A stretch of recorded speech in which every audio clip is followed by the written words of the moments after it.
A special thank you to our great sponsors: Jack Burford Chevrolet, State Farm Insurance, Jerry Goble, Luxury Pets, Express Roofing, we've got you covered, Faith Created, Assembly of God Church, ScenicCabin.com, Equipment, Sales and Rentals, give Sean a call, Tatum Enterprises, Richmond Tourism, WKYT.com, Time Warner Cable, Madison County Schools, First Gear, Pro Signs, Berea Online, and Rosenbaum Communications.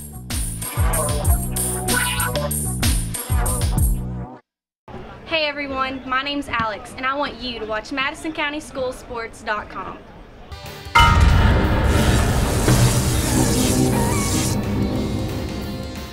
Hello everyone, I'm Madison County Schools Superintendent Elmer Thomas, and I want to thank you for watching Madison County School Sports Television.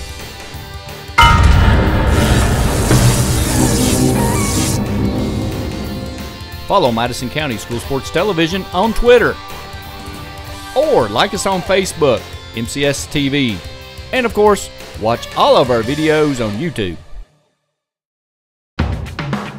Madison County School Sports is proud to have Journey Auto and Boat Sales as the official sponsor of the Madison Central Marching Band on MCS TV.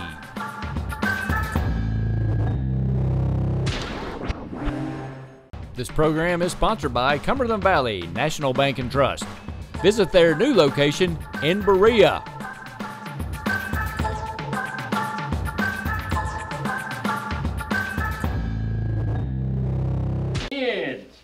You want to open it or me? You want to open it? No, you open it. I thought you'd want to do something different. Okay. All right. 3, 2. Welcome to the Coach John Clark Show. Run! Hi, I'm Samantha Burford with Madison County School Sports Television. We want you to watch the head coach John Clark Show of Madison Southern Eagles. If you want to learn about these guys, tune in to Madison County School Sports Television. Let's go. Let's go.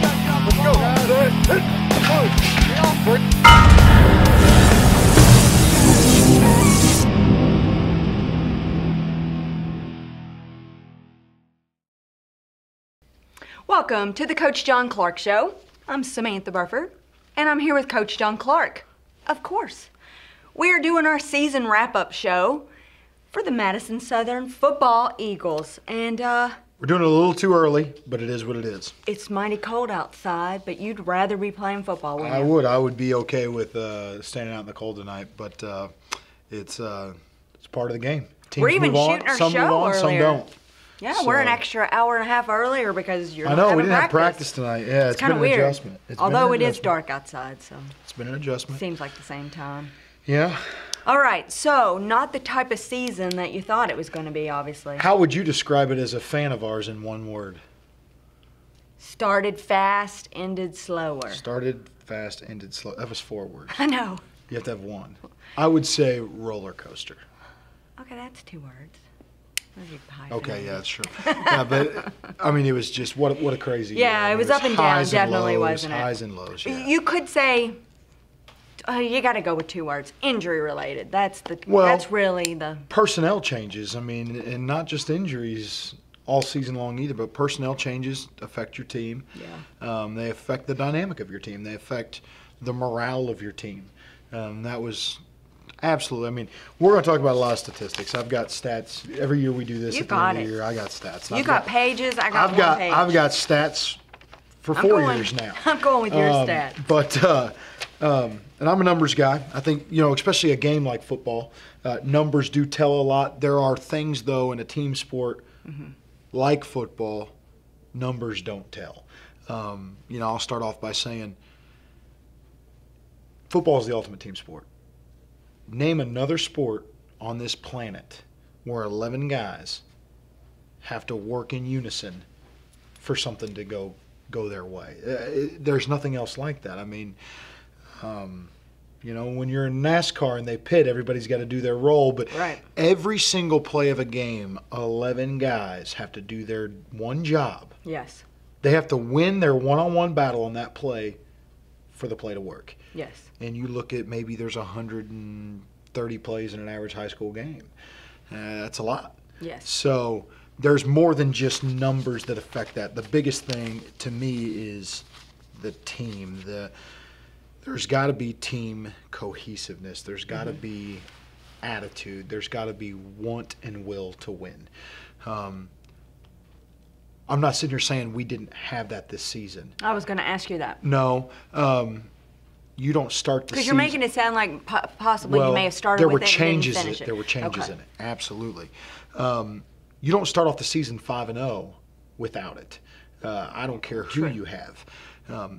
When you see one of your better players injured, when you see some of your better guys injured, when you have several. Yeah, we had illnesses throughout the year that guys played on Friday sick, didn't practice for a week. Right, and then turn back around and play Yeah, together. that affects the whole dynamic of your team. And then when you start to throw a little loss in there, there's this little thing called doubt that starts to creep in that you didn't have before. And it takes lots of doubt. It takes strong character to cast out that doubt. Well, and we're it not took us 2 years to do that in the first place when we True. came in. And we're not talking about adults that do this for a living like in the NFL. We're talking about high schoolers. Young boys that you're trying to teach who they are and how to be men. Right.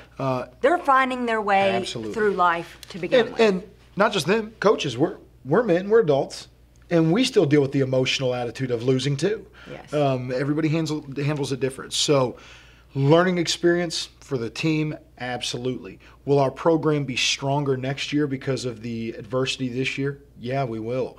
Will our team look very different next year? Yes, it will. Yes, it will.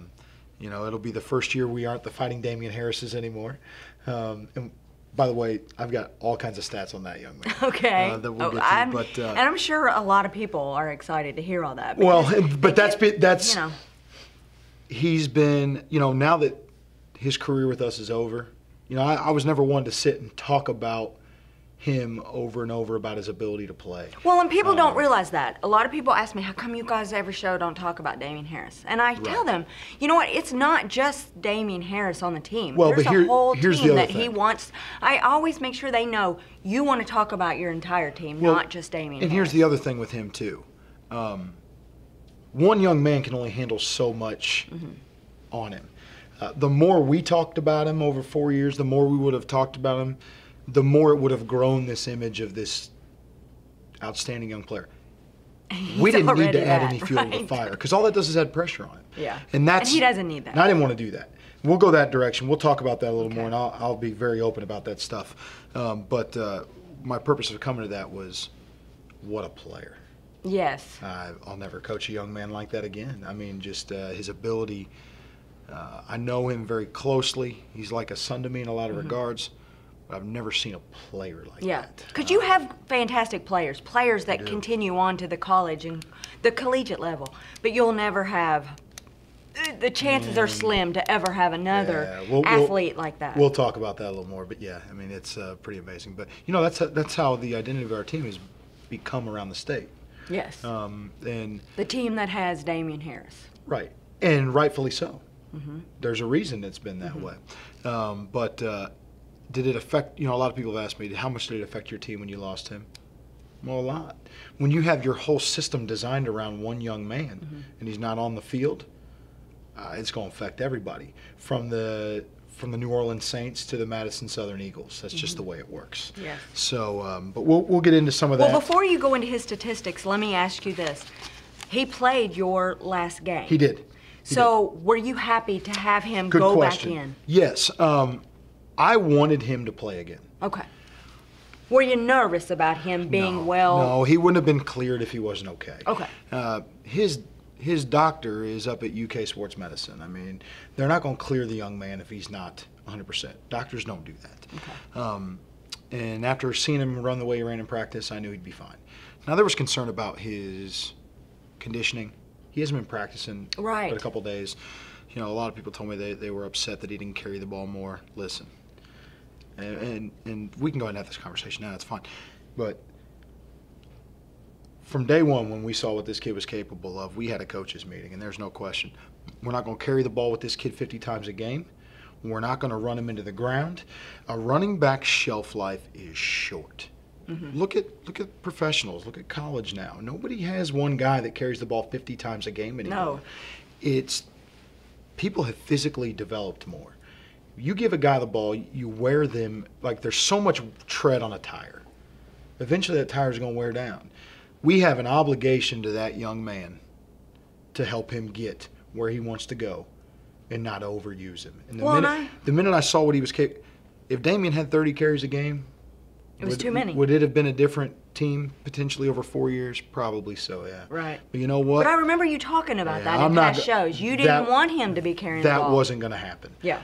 We have an obligation to get him through here healthy and make him the best he could be. Right. And I feel great, and our staff feels great about the way we've done that. He's going to be a very special player. And I like the plan we had from day one with him and how we've done that. I'm just going to ask the question that everybody's going to want to know, and they're going to be like, why didn't you ask him? Sure. Do you have any idea where he's going? Nope. There you have it. I don't. Okay. I still don't think he does either. So don't ask him right now. Let him give him his space. Let him make his decision. Right. But I've said multiple times. I'm sure you have people ask you. Love the young man. I would not want to be in his shoes. He's got tough decisions ahead of him. Yes. But I know this. He'll make the most out of where he goes. He's not somebody that's going to let where he goes dictate him. He's going to dictate how he develops. But he's still going places. Yeah, he was just at Alabama this last weekend. Yeah. He needs to get on campuses. I mean, because I think the majority of people hear on our local news stations that he's going to this UK game or this UK. They don't hear that he's still going to the other locations. Florida Muschamp just stepped down. That may affect how Florida is with him. There's so many things there. Yeah. He just needs to take in as much information as he can, make his decision as late as possible. So any decision you make in life, the more information you can gather, the more informed decision you can make. Now he told us the middle of December. Is he still? I hope not. I think he's going to push that back. Okay. But I don't want to sit here and speak for him. I'll be honest, we haven't talked about his recruitment in a while. Okay. Just because it's been really good to just let it be for a while. Yes. He gets it from everybody. He doesn't need it from us all the time, too. Right. So it's not something that we have a conversation with about every day. Okay. So there you have anymore. it. We used to. But that's the questions everybody wants. So there you go. Yeah, I mean, if he's going to make his own decisions, he can't have people talking to him about it every single day either. Right. He's got to make his decision himself, So. And what's best for him and his family. Absolutely. Yeah. Absolutely. All right. Do you want to go into his stats, or do you want to keep going? Let's talk about this young man's numbers. This season, all right. Damian played in 6 games this year. Technically, it was really 5.5. Well, it was technically 5 because he didn't play the second half of a Rockcastle game that got called by lightning too. Right. Okay. So if you really think about it, it was a half of Rockcastle, 4 games, and then a half of Southwestern. In that time, he had 99 carries for 1,474 yards. All right. What that does is that breaks down to 12.5 per carry. He only had 99 carries this season. Break that down as an average over the game. That's about 13 touches a game. Yeah. Not a lot when you look at the number of offensive plays in a game. But he's also a young man that never needed a lot. I've never coached a kid like this. Our second year, the year we went 7-5, we started to notice he has such a high score percentage. We were scoring 40 points a game. But then we started to realize we're giving up 35 points a game. And why are we on defense so much? Why? Well, we started to really break down the way the game looked. This kid scored so often. Our defense would be on the field. The majority of the game. 8 plays. Right. Then they'd punt. He'd turn around and score. Well, our defense goes right back on the field. Right. 8 plays. That's basically 16 plays in a row. They're on the field. Right. And we started to notice as the game went on, our defense was exhausted. Yes. So as the seasons progressed, we realized our overall team dynamic might be better if we don't give him the ball quite so often in the first half of a game. The first time we really tested it was beginning of last year. We said we started to limit his numbers in the first half. Mm-hmm. If we can limit him in the first half, we keep our defense rested. Now the score may not be out of hand, but in the second half when he's got fresh legs and our defense is more fresh. Harlan last year, huge playoff win for our program. We went down there. We said we're going to cap him at 10 in the first half. Well, Harlan's a physical football team. Your defense can't live on the field against a team like that. You're going to get worn down. Happened to us the year before. We hung with them for 3.5 quarters, and they physically wore us down. So we held him to 10 carries in the first half. Second half, he exploded, and our defense was ready.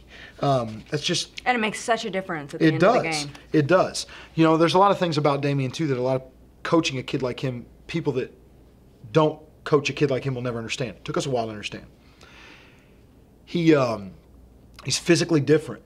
He takes so much energy to move a body that fast with that much muscle that his recovery times are different than everybody else's. He does, you know, you take any Olympic caliber sprinter and you sprint them.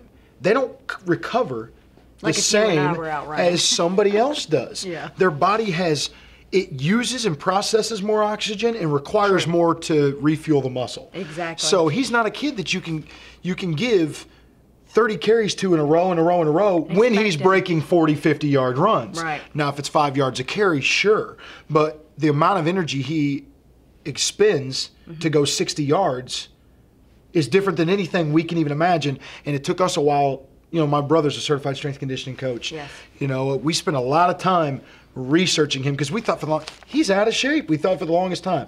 And I know Damian will tell you, we were on him about it all the time, and we realized he's Is just... this when he was like a freshman? Yeah, sophomore? he's just physically different. Yes. Talked to some college coaches that said, I've had kids like this. They're not out of shape. They're just such a highly muscular, fast-moving machine, basically. They process energy different and oxygen different. Don't take that...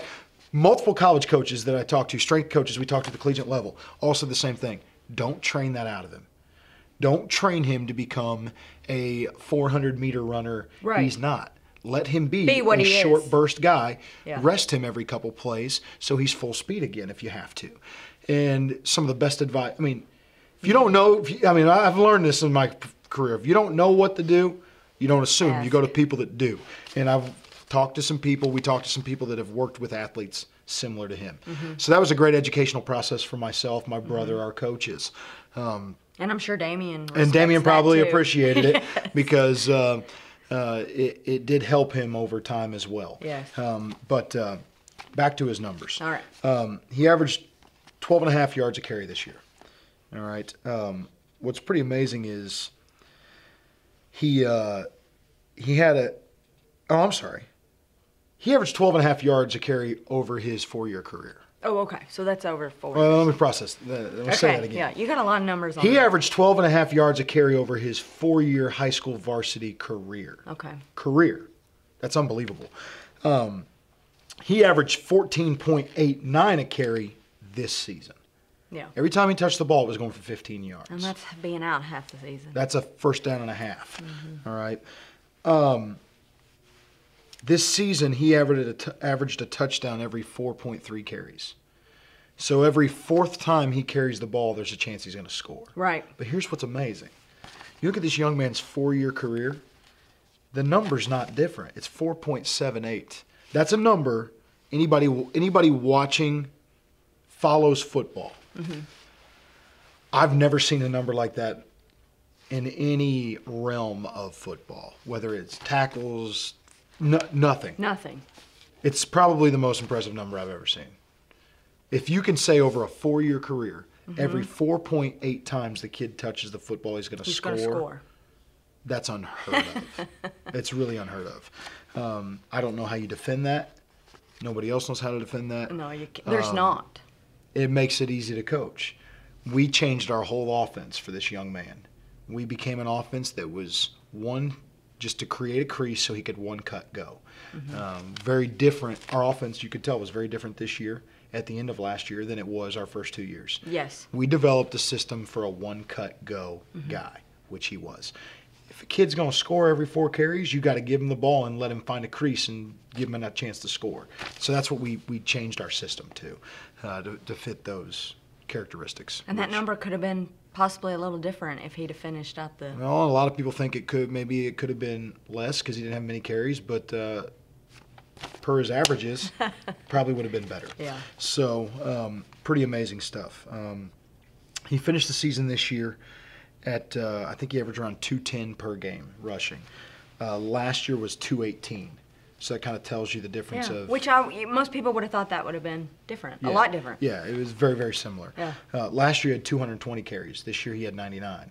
So he had under half the carries he had last year. Right. All right. And went about the same distance. Well, it was a 1,000-yard difference almost. Okay. He went for 2,600 last year, but still quite a few yards. Things worth noting, though, as far as his career, yards per carry in his career, 12.5. Now, the KHSA doesn't have a record for that.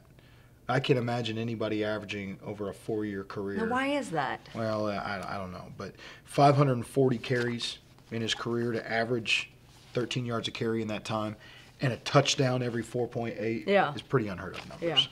Yeah. But, so did he break any Southern? I mean, we all know well, he holds has. he's going to hold all the Southern records. But I was just going to let you announce it. We all know that he has, but he holds all the Southern records. Now, we always double check all the numbers. We do stats during the game. We go back and we watch film and double check our stats. They do change. Now, we do that as the year goes on. All right, so I know where our stats are. Now, these aren't all official numbers because they haven't been sitting into the KHSAA yet, and they'll verify them too. But he should finish second all-time in rushing TDs. That's 113 rush TDs, which would be second all-time on the list. He's going to finish with 122 total touchdowns. That's second all-time on the total touchdown list. Okay. He's going to finish at 738 points, which is one we'll probably double-check 4 times because it's a lot of points to add up from different years and games and two-point conversions. But that would put him second all-time on that list. Wow. So rushing touchdowns, total touchdowns, points in a career. Yards per carry. Last year, I think he averaged 11.9, which puts him on the list. They have a season yards per carry. They have that for one season. This year, 14.89 would put him third on that list. Yards in a career, 6,748 rushing yards in his high school career. That would put him 11th all-time on the list. That's just incredible. It is incredible, but when you think about it, what's pretty amazing is when you look at the top 10 on that list, 9 out of 10 of them are also in the career attempts. Okay. He's nowhere near the career attempt list. Right. He's on it with 540 carries. Most of those other guys were around 600-700 carries in that ballpark. So to put up the numbers he put up with few carries, it's really glaring when you look at the career attempts. Yes, what they had compared to what he had. Absolutely. So I know we've talked quite a bit about him at the moment, but well, it's well deserved, and we want to wish him the best. He's had a very special prep career. Yeah, and he's a special kid. He is. And when we interviewed him in here, he was well mannered. He was taking pictures with everybody, thanked everyone. He's going to have a lot on his plate moving forward in his life. You know, things that we as everyday, and I'm not going to sit here and say we're average people because that's, you are who you choose to be. But he will deal with things that we will never deal with. He's got tough decisions in his life about who to have around him, who to trust. Our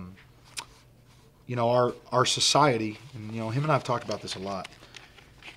We put a premium on people with athletic abilities. We set them on a pedestal. Yes, we do.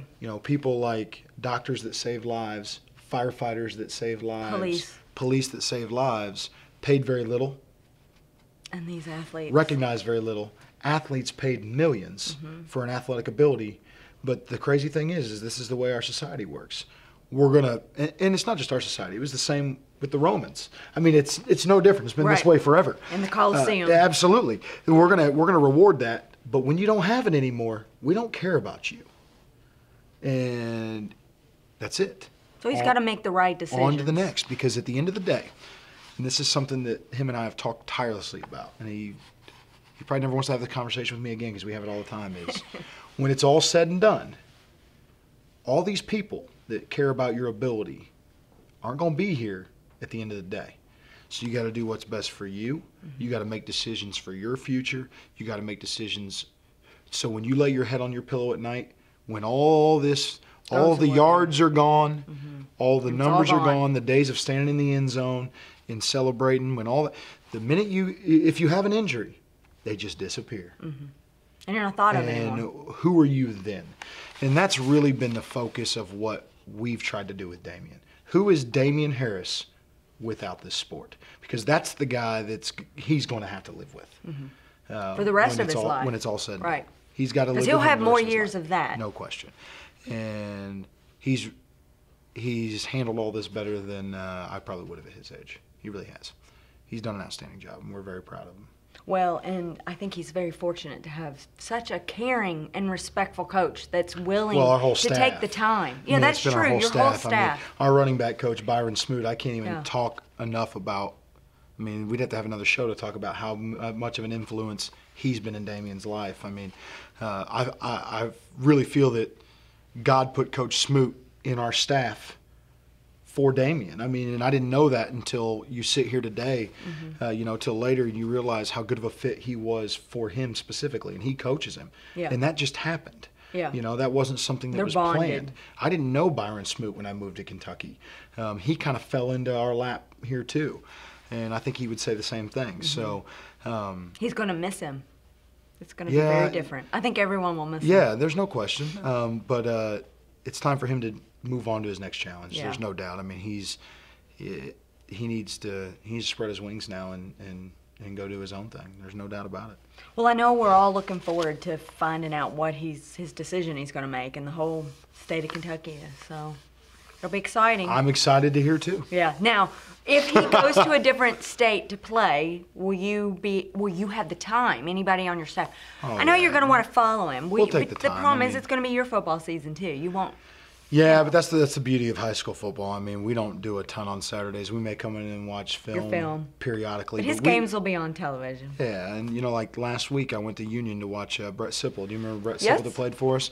Brett started at fullback at Union. He's at Union. He started at fullback. They played Pikeville last week. Buddy Harrison's another player of ours that's down there. So Coach Colbert and myself went and watched them play. So yeah, I mean, I bet they loved it too. Yeah, and They it's loved fun you for us. coming. We don't get a chance to do it a lot, but Yeah. when we can, absolutely we're going to. Spencer Stone, our tight end that's at Wake Forest.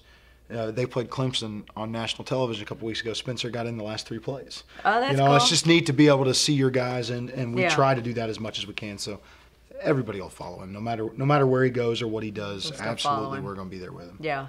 It's kind of like Dominique Hawkins. Everybody was rooting for him to go to Kentucky. Same thing. That's what they're doing here. They're rooting for Damian.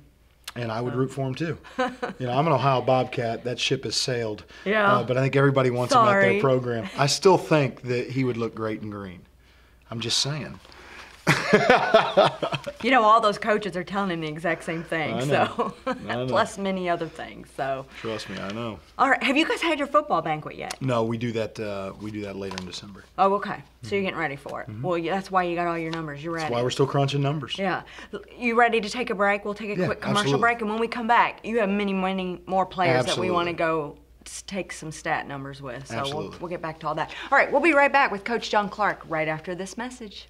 A special thank you to our great sponsors: Jack Burford Chevrolet, State Farm Insurance, Jerry Goble, Luxury Pets, Express Roofing, we've got you covered, Faith Created, Assembly of God Church, ScenicCabin.com, Equipment, Sales and Rentals, give Sean a call, Tatum Enterprises, Richmond Tourism, WKYT.com, Time Warner Cable, Madison County Schools, First Gear, Pro Signs, Berea Online, and Rosenbaum Communications.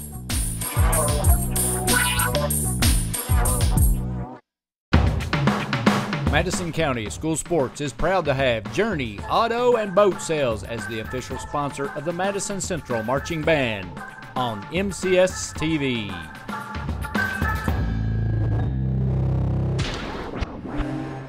This program is sponsored by Cumberland Valley National Bank and Trust. Visit their new location in Berea.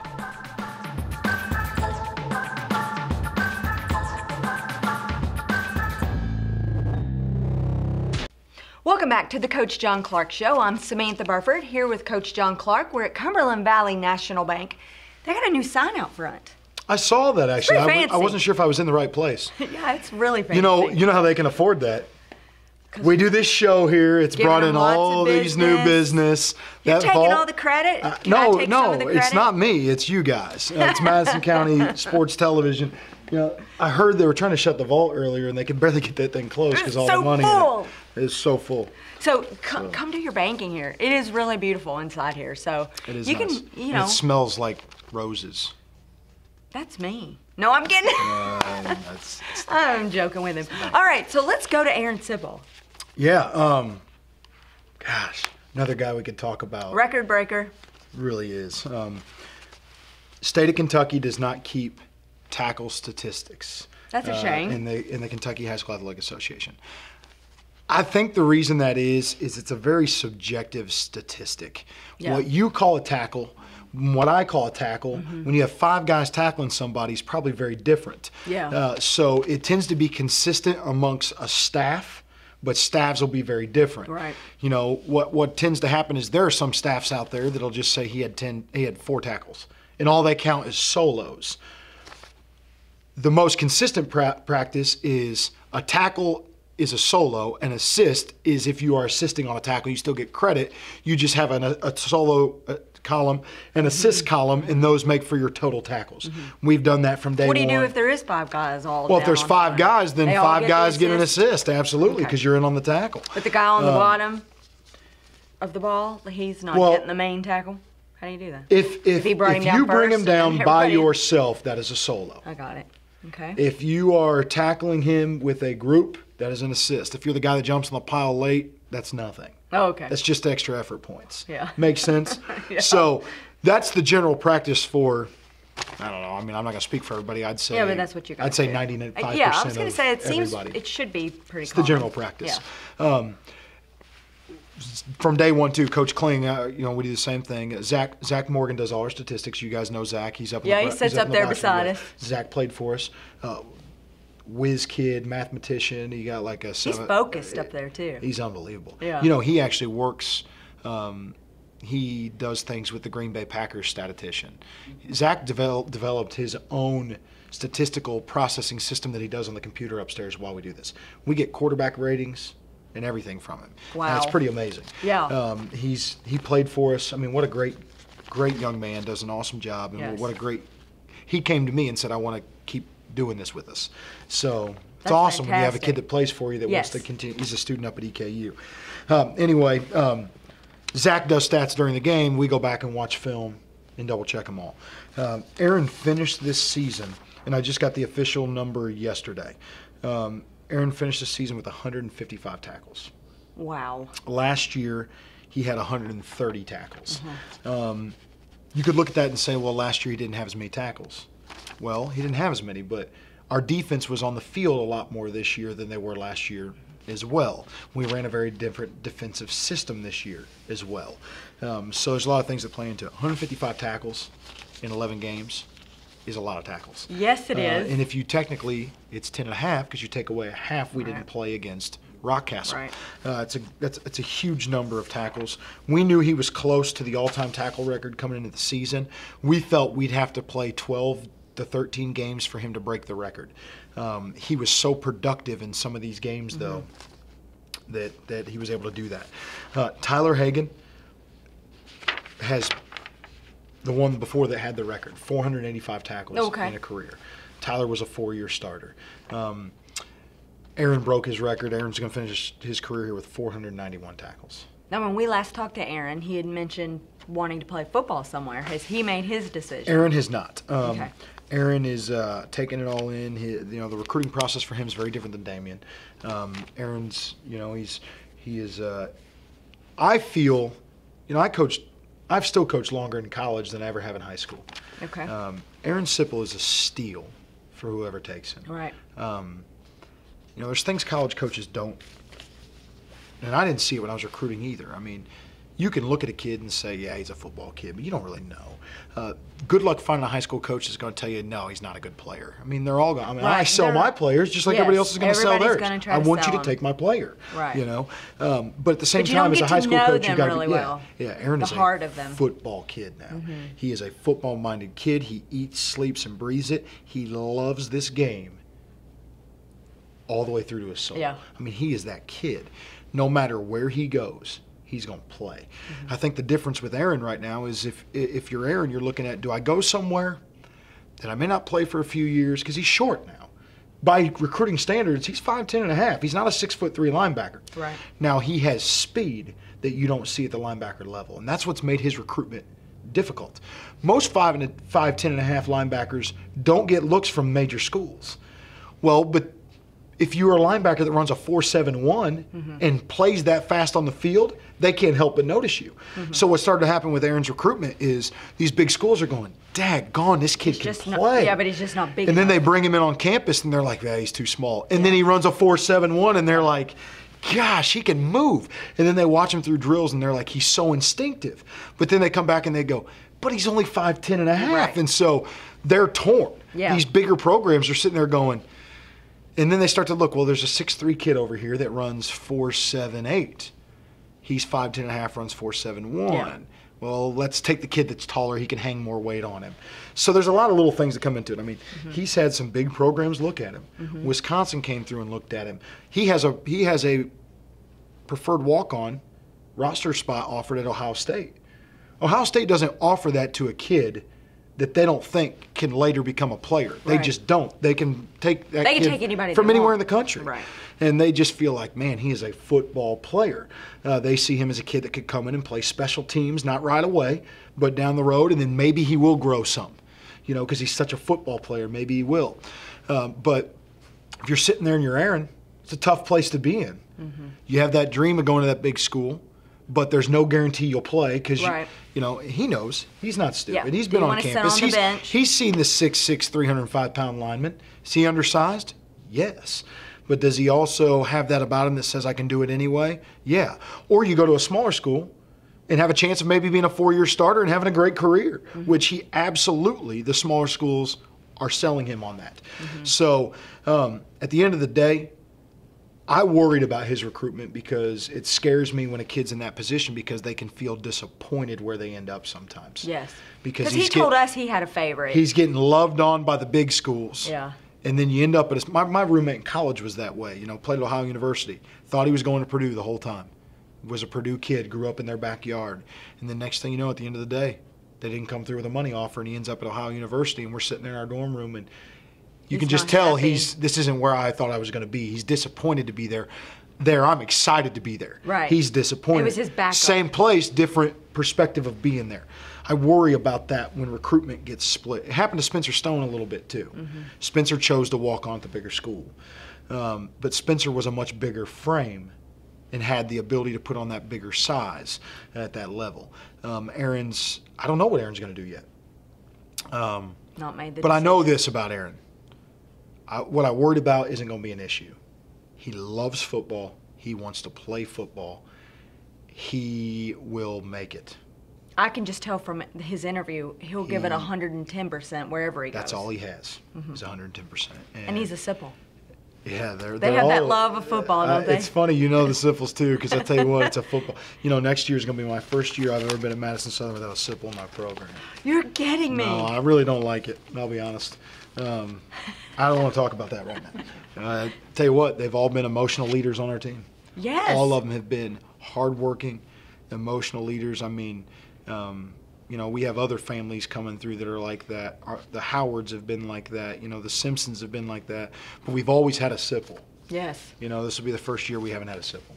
That will be crazy. Yeah, that we won't hear the name over the I don't want to speaker. talk about that anymore. But Yeah, Aaron will leave here, our all-time leading tackler. That's he fantastic. he had the sack record for sacks in a career, but that was already broken by Carter Smith this year. Who's a freshman? Who's a freshman. He was kind of a sack machine this Yeah. year. So, and just like Tyler when he left here, Tyler knew who was on his heels.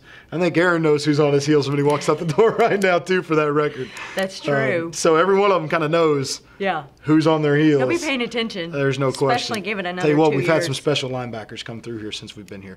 Our linebacker coach, Kevin Kling, he's our defensive coordinator, does an outstanding job with our backers. He really does. I mean, Tyler Hagan was an exceptional football player. Very good linebacker. And then Aaron comes along, and he's such a good linebacker.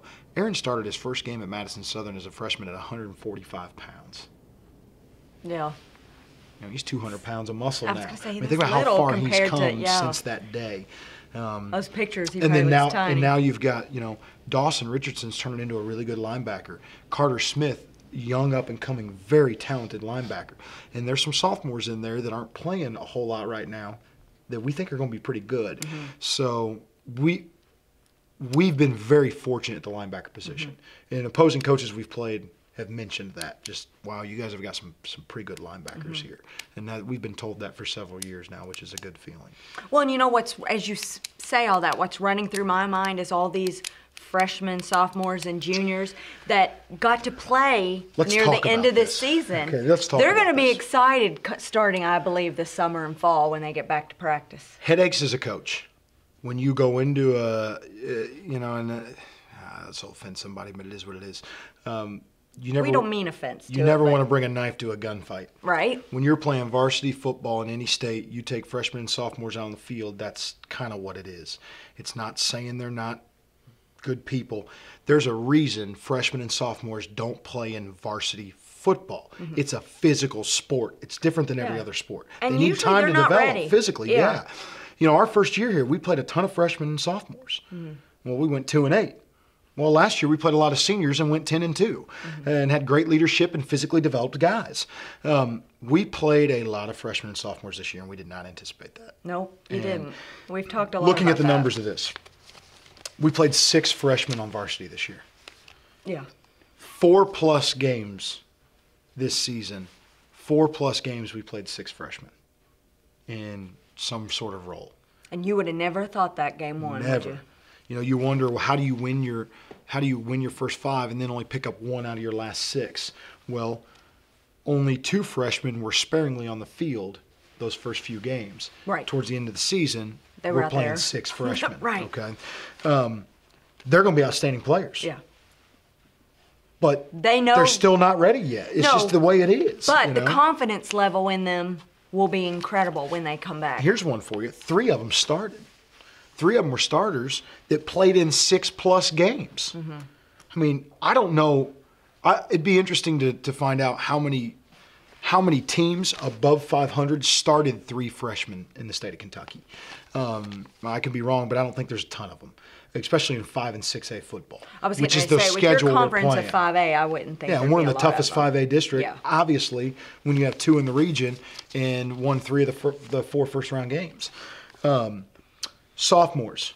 We played 8 sophomores in 5+ games this year. So if you really process that, and that's towards their last 5 of the season. 3 freshmen starting, 6 playing, 8+ sophomores starting. You're almost at a full team. Yeah, that's a whole side of the ball you're getting at now. Yeah. Which, do we have them all on the field at the same time? No. Well, sometimes we kind of did, though, but that's the truth. I mean, there were times where our entire backfield was freshmen. Oh, wow. Okay. And so, Yeah. to show those numbers, I've kind of See, I've and that's broken down just it, some because stats. a lot of people with just their numbers on the back of the jerseys, we were all going, I don't know who that is. Oh, yeah. You know. I got a lot of questions about whose number so-and-so at the end of games. Oh, and yeah, stuff. that's the way we were. Here's something that's interesting, some stats about our team, about our youth. Breaking down the percentages for our season. We were 67% run, 32% pass this year. Okay. That's the most balanced run to pass we've been since we've been here. We came into the season, we told you guys, we're going to throw the ball a little more. We did. All right, we absolutely did that. Damian accounted for 43% of our offensive yards by himself. Almost half, which you actually, going into a season with a player like him, you look at it and say he should account for about 50% of our total yardage. Now, the trick is, and this isn't good, he did that in about 5.5 games. Yeah. That's not a good sign for where your team is, because that means we didn't replace well. Right. But we've talked about it. You're not going to replace a kid that does what he does. Yeah. Now, that being said, 20% of our offense outside of him came from freshmen and sophomores. 20% of our offense. So 43% came from Damian, 20% came from freshmen and sophomores. Now here's where that gets tricky. I looked at that and I thought, it seems low. So I broke it down a little more, and you look at the games where Damian didn't play. Okay. Because that's when mostly our freshmen and sophomores took over in the Play. backfield. Because when he played, he was the guy. Right. So when you take him out, I've got these numbers right here. All right. Without Damian in the game, our sophomores and freshmen accounted for 57% of our offensive yards. That's over half. That is. I mean, scary when you're playing varsity football? Yes. Yes. Against big teams. Awesome looking down the road? Yes. Yeah. But yeah, it's got to put. It's bad then, because you know, oh, this is unsecure. But knowing what you're coming into next season. I want to share another statistic with you. Looking at rushing yards this season, we had 2,528 total rushing yards. One of our lower numbers in the last few years, but we averaged 8.59 a carry. Well, you look at that and you say, well, with Damian averaging 15 a carry, obviously that's a big number. Well, so I took Damian's numbers out of it. You know, I always like to look at things without his numbers because his numbers throw everything They way skew up. it, yeah. Without Damian, we had 1,054 yards. That's still 5.4 a carry. Okay. It's still almost that's half your first down yardage on one carry. Yeah. So it's about a 3-yard a carry differential with him, without him, when you break down the team average. Break that down even further. For our freshmen and sophomores, they had 688 yards rushing. That's 5.05 per carry. So where our freshmen and sophomores average was technically only, those guys, all of them as a whole, only averaged 3 yards less a carry than Damian. Right. That's good. Yeah, for next year. But here's a problem. And this is where when you have to look into numbers, all right? Yeah. And this isn't blame. This is just numbers of football. No, yeah. It's more than this. It's numbers, Tom. There's something hidden in Damian's play that nobody ever talks about. That we got spoiled by it. Damian doesn't fumble the football. No. All right. He does not put the ball on the ground. So when you look at those numbers, are they similar? Yes. So what was the biggest difference? Turnovers. Damian doesn't turn the ball over when he has those 8.59 per carry. I don't even remember him ever turning. When you have young guys in the game, they're going to turn. They might be averaging 5 yards a carry, but our turnover ratio went way up. And they're not out there. They're young guys. Long. It's going to happen. I mean, you go watch a freshman football game. You go watch a JV game. You're going to see more turnovers than you see in a varsity game. All right, example. And it's not just now. I don't want to put the blame on them because it's not them. We had more turnovers on special teams this year. Yeah. I wanted to pull my hair out. we did not protect the ball like you need to, and that tends to happen when you have younger guys in the game. We didn't. Matt Howard was a steady long snapper for us for several years here. Well, there's a reason he's at University of Kentucky traveling with the travel squad, next guy up to long snap. He's good. Yeah. Well, he's not there anymore, and you start to feel that loss when we went through a lot of guys trying to find consistency snapping.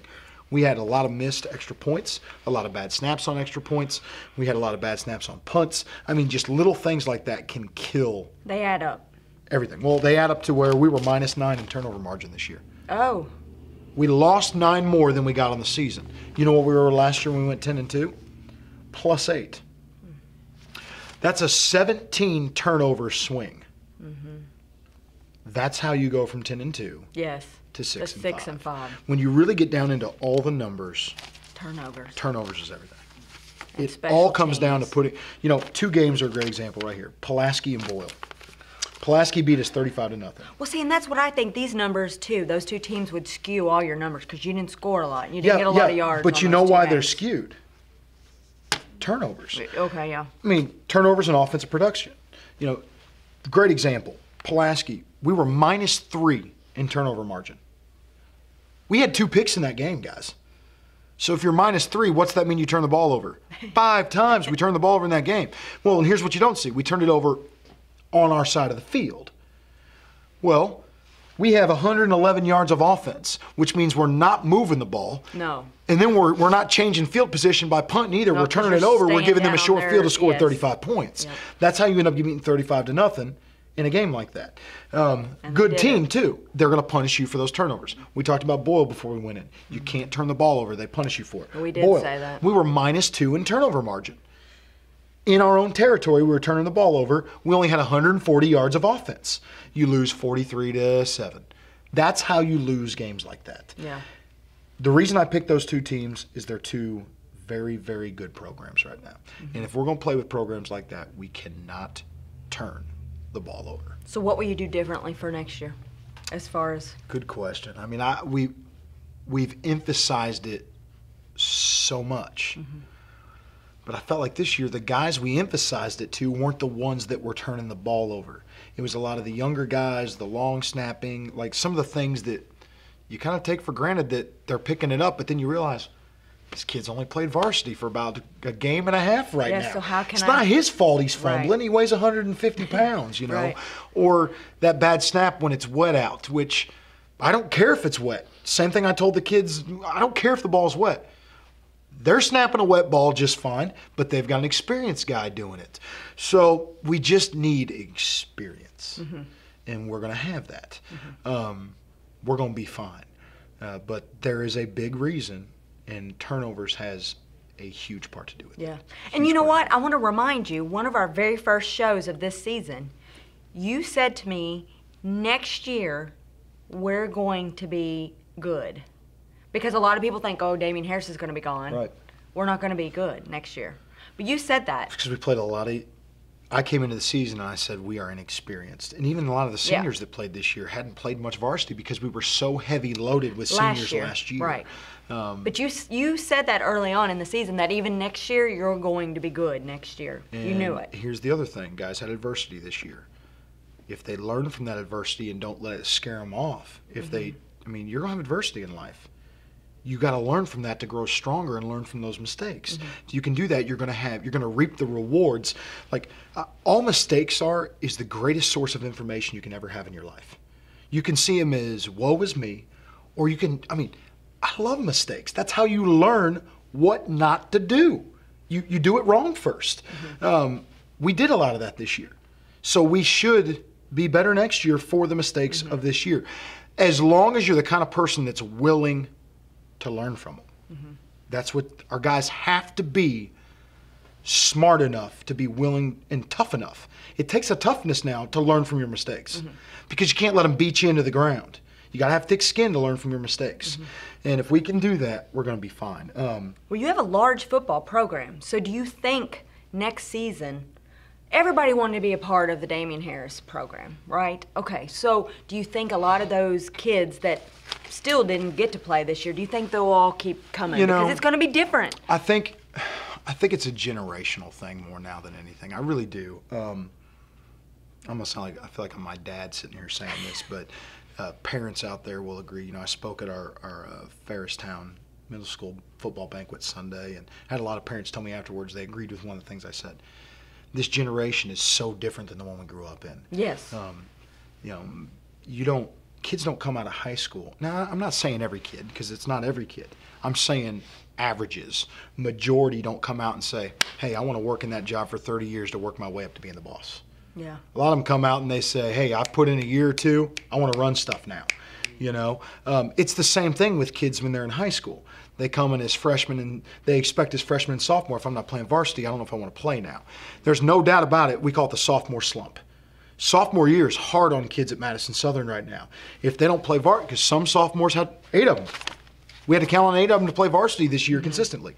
Well, what about the other 9? They're sitting there going, well, gosh, I should be playing. Yeah, he's a sophomore, he's playing, why are not playing? I should be playing. Some of them and not do just them, that. their parents are telling them that and too. some of them don't, though. Some of them can sit back and honestly say, I'm not ready to play yet. I'm going to learn, and I'm going to be the guy next year.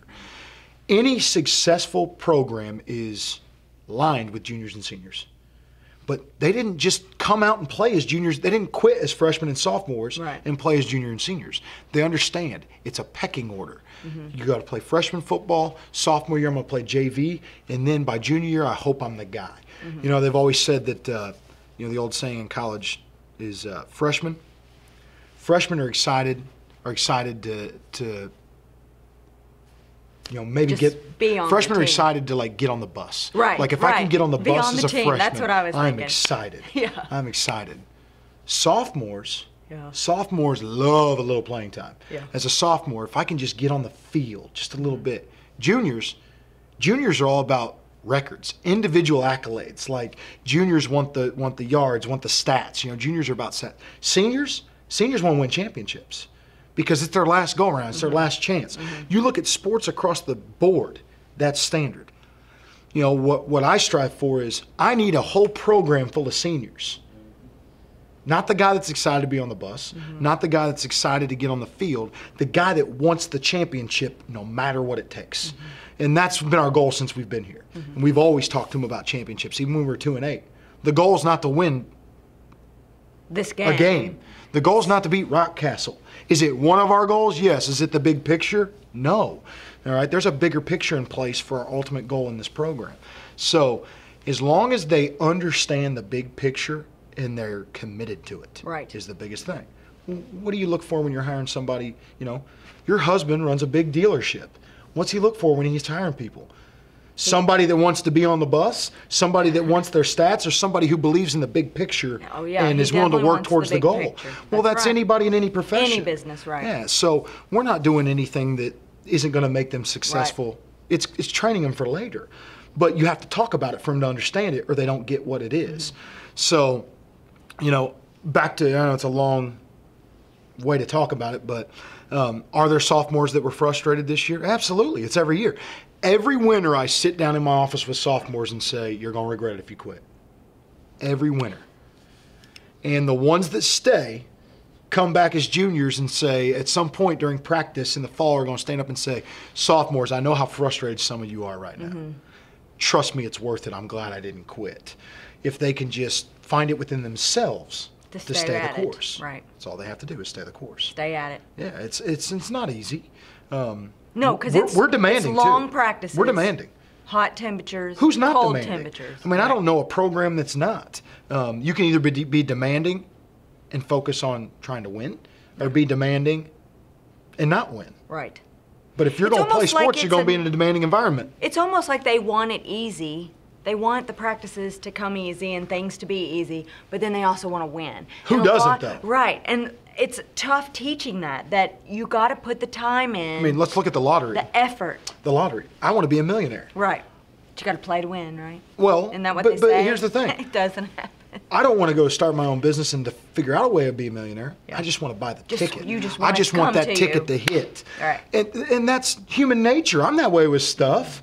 You know, I mean, Yeah. I don't want to work out 30 times a day, but I'd like to look fit. Right. I mean, that's just the way it is. Yeah. You know, everybody's that way. It's human nature. It's not just teenagers.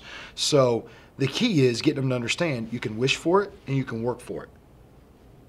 Guess which one's going to come That faster? could be your slogan for next year. Well, but, you know, I don't feel we have a problem with that per se. Our program has never been a program where I've thought we've got more wishers than workers. Our kids have worked their tail off.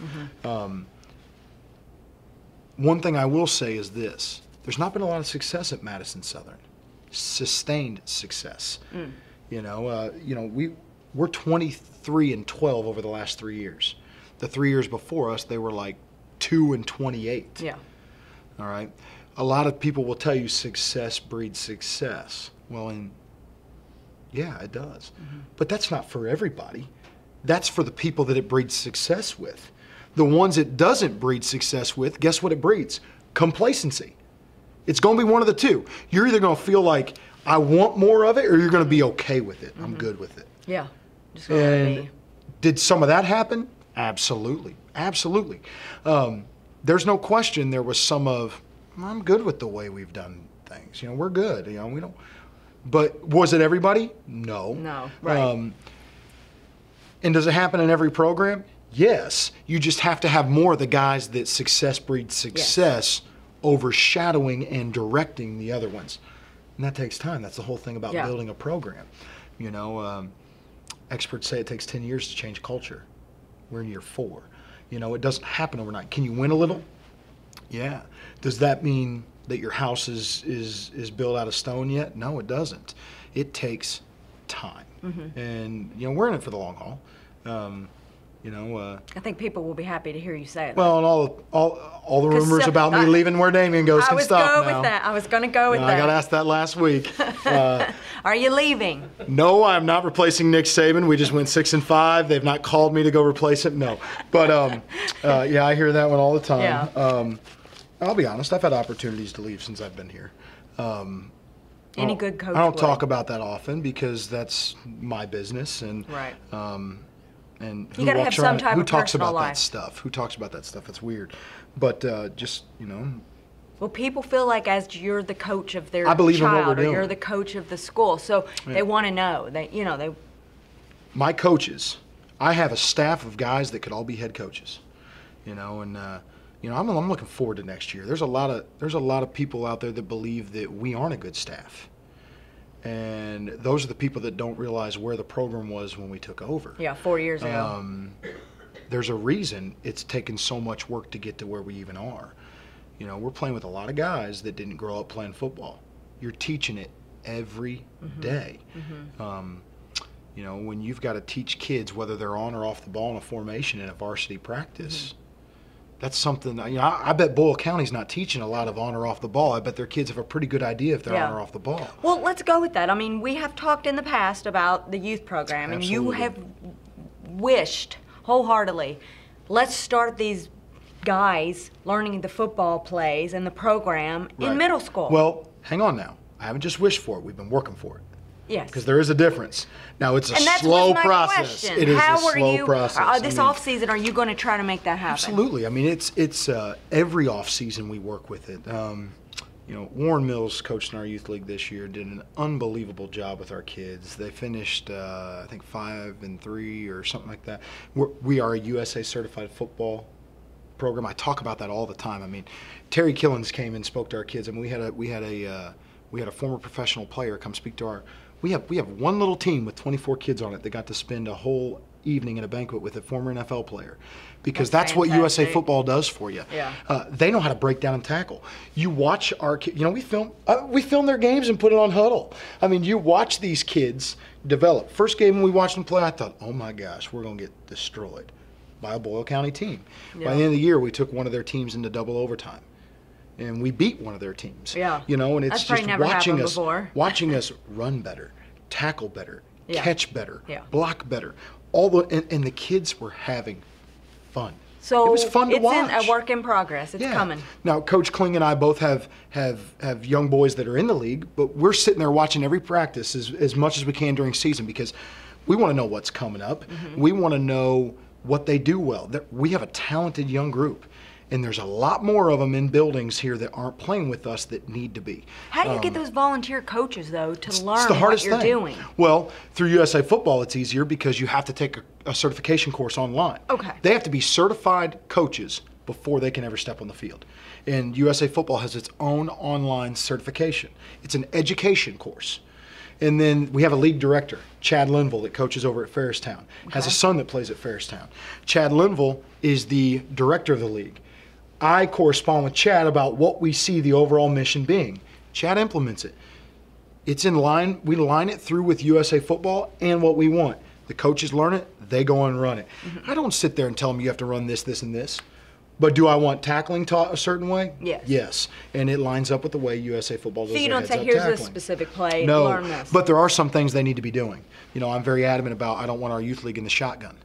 Does no good for kids that age to be in a shotgun. You're just trying to win games. One of the hardest things to do is to snap and punch for a center, to snap and step for a quarterback. They need to learn that stuff now. Young. We don't need to be in the shotgun. and not learn Yeah. bad habits. Yeah. Early. So there's some little things that we are very adamant about.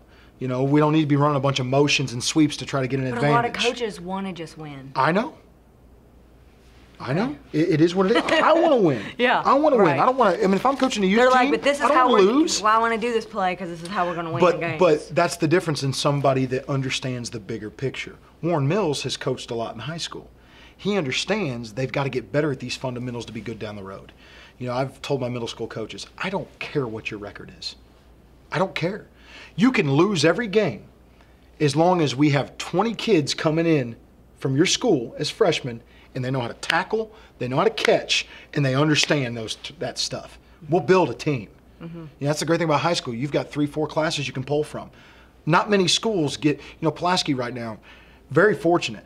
They've got several really good classes back to back to back. Yes. That's rare. Yes. That is rare. I felt like the year we went 7-5 in 2012. We had a great senior class, talented, but we hadn't had them very long. They hadn't been in the weight room with us. 2013, last year's group, we had a great senior class. Two very talented, top to bottom groups. We didn't have them very long. We have a talented senior group this year that we finally had in the weight room for a while. But the odds of getting all those classes back to back to back where everybody's been in your program for so long is hasn't rare. happened yet. It's rare. It's rare.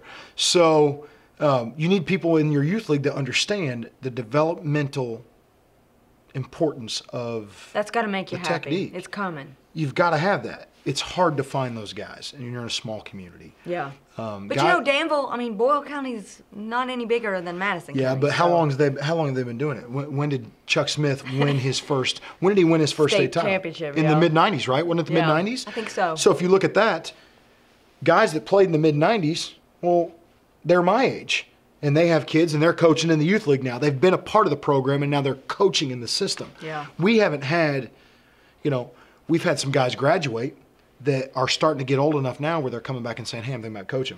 Here's a youth team. I mean, it's going to happen. Guys that played for us pretty soon are going to start coaching the kids in our community. That'd be We're fantastic. waiting for that. I'm trying to get that going now. Yeah. That's the focus this offseason. I can think of 3-4 guys off the top of my head that were awesome cornerstones of our program that are going to school at EKU. Mm-hmm. And they can help. Come on, fellas. Yeah. Yep. You guys know what I'm talking about. I already talked to one of you this weekend. But we need those guys. And they're teaching those kids. Running a flag league, no question. Yeah. And I mean, they're excited about our program because they set it up. They're excited about all of it. So I can talk about this for hours. I know, and we I'm have sorry. been. I know. Let's hope we still have viewers. No, I'm kidding. Sorry. It's a wrap-up We do. show. I know Oh, yeah, it's not they're giving us- it's not a telethon, is it? They're not calling in and giving us money as we talk them down. They're giving us the signal. Yeah, I know. Have we hit everything that you No, want to not hit? even close. So if we've missed something, can you give it to us? Yeah, here's a good one. When you can look at a lot of things by the numbers, things that we know we need to work on as coaches. We've got a lot we've got to fix too. Third down percentage on defense was not good this year. Last year on defense, 29% of the time on third down they converted. So it's pretty good. This year it was 42% of the time. Yeah. That's almost double. Yes. It's almost double of them. That's not good. You look at points this year. This was the first year in the last 2 that we've given up more points than we scored. We gave up 325. We scored 320. You look at that and you say, well, the defense is awful. Well, offense left them on the field a lot and put them in some bad situations because of a -9 turnover ratio too. So we've got to create turnovers. We can't turn the ball over. We've got to get off the field on third down. We have to convert third downs. Completion percentages has got to go up. Yes. It was 47% this year. Now, it's easy to look at that and sit there and blame your quarterback. What we're in the process now of we break these numbers down more. Well, we know passing that we were 66 for 140. What we don't know is out of those misses, how many of them were drop balls. And I think that's a very high percentage. So I think working on receivers' hands, which was an emphasis for us last winter, has to be again. Okay. We have got to catch the ball better. Yes. We have to. Anything If you can else? touch it, you got to catch it. Anything else? That's probably it. We're perfect. After that, we'll be fine. So. Overall, it's not the season that you had hoped for, wished for, but it was a fantastic season. It was. It was fun to watch. It's been a fun 4 years to watch. It has. First class we've had all 4 years. This Yes. senior group. A lot of good things came out of it, and we're excited. I mean, there's no question we're heading in the right direction. The Madison Southern train is moving. It's moving down the right tracks. We just got to keep adding fire to get that. Yeah. We got to keep adding wood and coal to get that fire hotter. Yeah. And we're going to keep doing that. Well, I know Madison County School Sports is looking forward to next season, and you'll have to come to some basketball games, so we'll still see you. I've got a lot of guys playing basketball. I mean, I think 3 or 4 of them potentially starting were guys that are in our program. Which, so you'll be there. Absolutely. You'll be there. You'll be to rooting support for Shane and Summer. No question. All right, good deal. All right, Coach, thanks so much. I think it's been a fantastic season, and Thank like you. I said, we're looking forward to next season. Absolutely. All right, on behalf of Cumberland Valley National Bank, we want to thank them for allowing us to take over their entire bank. Yeah, we really did. We robbed the place right off my nose. I knew we'd get one in before we were finished. All right, I'm Samantha Burford. Thank you for watching. Run, run, run, run, run, run! Hi, I'm Samantha Burford with Madison County School Sports Television. We want you to watch the head coach John Clark show of Madison Southern Eagles. If you want to learn about these guys, tune in to Madison County School Sports Television. Let's go. Let's go.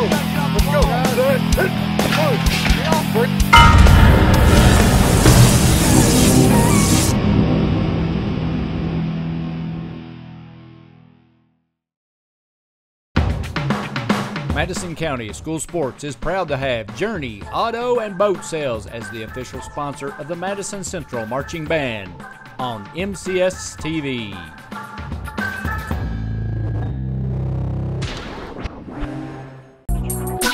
A special thank you to our great sponsors: Jack Burford Chevrolet, State Farm Insurance, Jerry Goebel, Luxury Pets, Express Roofing, we've got you covered, Faith Created, Assembly of God Church, ScenicCabin.com, Equipment, Sales and Rentals, give Sean a call, Tatum Enterprises, Richmond Tourism, WKYT.com, Time Warner Cable, Madison County Schools, First Gear, Pro Signs, Berea Online, and Rosenbaum Communications.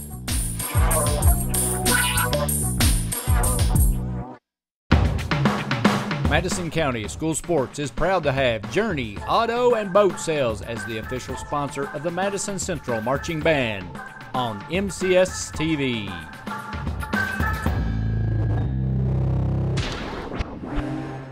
This program is sponsored by Cumberland Valley National Bank and Trust. Visit their new location in Berea.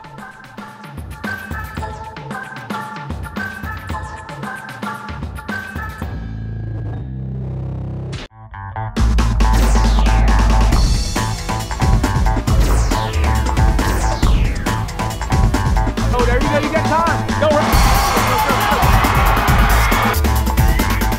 Hey everyone, my name's Alex, and I want you to watch MadisonCountySchoolSports.com.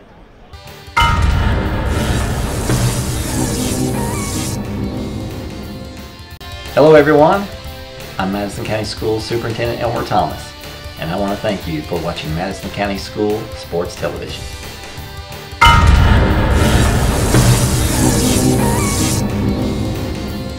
Follow Madison County School Sports Television on Twitter, or like us on Facebook, MCS TV, and of course, watch all of our videos on YouTube.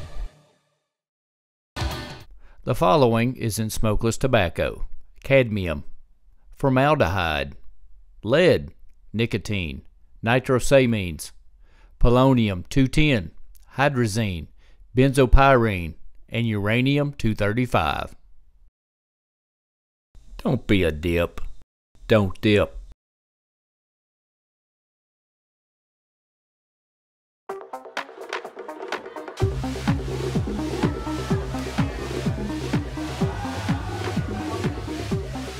According to the Centers for Disease Control, the definition of binge drinking is having 5 drinks over the course of 2 hours. When done excessively, this may eventually lead to memory loss, unwanted pregnancy and sexually transmitted diseases, cancer, excessive vomiting, alcohol poisoning,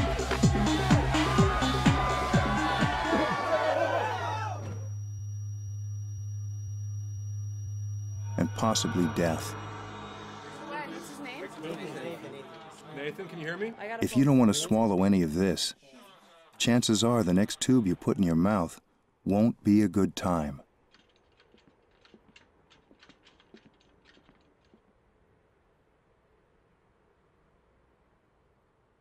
For more information on binge drinking, please visit the Centers for Disease Control website at www.cdc.gov.